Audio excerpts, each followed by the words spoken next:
आजादी के 73 साल बाद भी जब किसी सेना के जवान को शादी में घोड़ी चढ़ने से रोक दिया जाए, ऊंची जाति के लोग उस पर पत्थर बरसाएं, सिर्फ इस वजह से कि वो दलित है, तो हमारा देश कहता है दोस्तों, हद कर दिया आपने।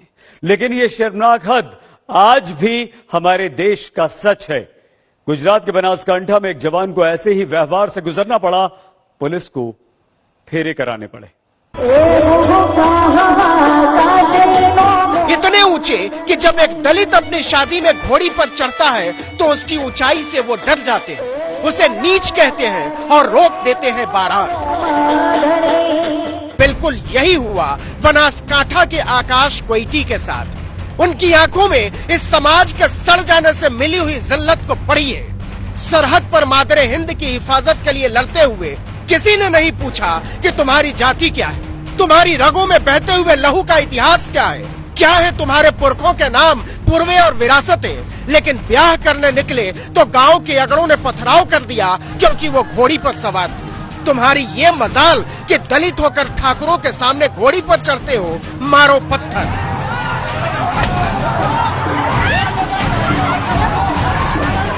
कल मेरी जान प्रस्थान होने वाली थी, तो गांव में मैंने घोड़ी पे मेरा जान प्रस्थान होने वाला था।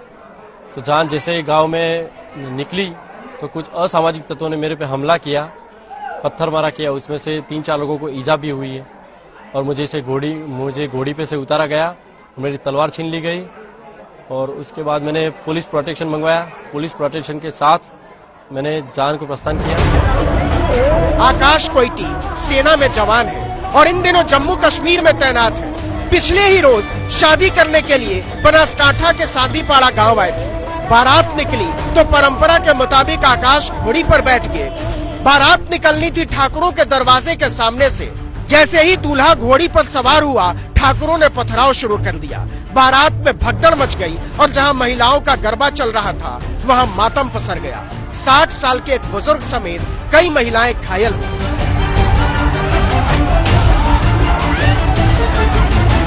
ने रिक्वेस्ट किया हमारे परिवार वालों ने, फिर भी वो लोग बोले कि नहीं तुम निकालो तो हम लोग पत्थराव करेंगे और मारेंगे।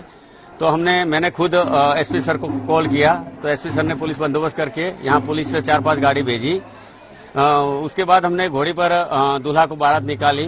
पुलिस की हाजिरी में दूल्हा को उतार दिया, दूल्हा की तलवार छीन ली और पूरी बारात पर पथराव किया। दलित दूल्हे पर पथराव की खबर पुलिस और प्रशासन तक पहुंची तो उसके हाथ पांव फूल गए। तुरंत अफसर मंडप की ओर रवाना हुए। भारी सुरक्षा बल तैनात किया गया। ठाकुर मनाए नहीं माने। आखिर में पुलिस की हिफाजत में आकाश कोइटी ने फेरे ली।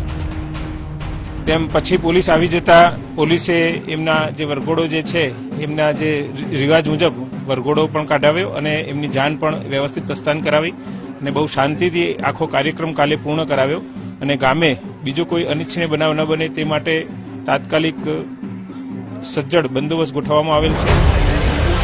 अब 11 लोगों पर मुकदमा दर्ज हो गया है और 6 आरोपी गिरफ्तार हो चुके हैं। लेकिन कौन कहता है कि छुआछूत खत्म हो गई, ऊंच नीच खत्म हो गई, भेदभाव खत्म हो गया? कौन कहता है कि आदमी और आदमी बराबर हो गए? वसुधैव कुटुंबकम की वैदिकी कल भी एक फरेब थी, आज भी एक फरेब। गौर से सोचिए, क्या 21वीं सदी के 20वें बरस का डिजिटल इंडिया 1936 की अछूत कन्या की सोच से वाकई आगे बढ़ चुका है? आप ही बताइए, इस सवाल से भागने वाले कौन हैं? इस सवाल का जवाब देने वाले मौन। अहमदाबाद से गोपी घांगर के साथ आज तक।